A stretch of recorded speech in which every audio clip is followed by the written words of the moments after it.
At dito'y ating malalaman kung paano sila gumagana at kung ano ang kahalagahan nila sa ating mga makina.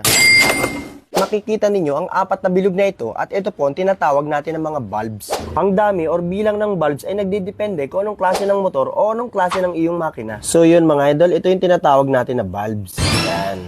At kung mapapansin nyo, itong mahaba na ito yung tinatawag natin na bulb stem.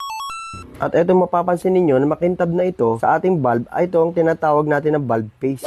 At ang bulb assembly ay binubuo ng napakaraming pyesa. At ito po ang tinatawag na bulb seat retainer. At nagdedepende ang dami nila kung ilang bulbs ang meron sa iyong makina. At dito po siya nakalagay na siya namang inuupuan ng ating bulb spring. At syempre, hindi pwedeng makalimutan ang tinatawag natin na bulb seal. Ang bulb seal na ito ang siyang magsisealed sa oil na nasa loob ng ating cylinder head. At dito po siya inilalagay sa ibabaw ng ating tinatawag na bulb guide. Upang hindi pumasok ang mga langis papunta sa ating combustion upang hindi umusok ang ating mga motor. Ay, grabe! At dito, kung mapapansin ninyo, itong bilog na ito, yung apat na bilog na yan, gilid niya, yan ang tinatawag natin na bulb seat.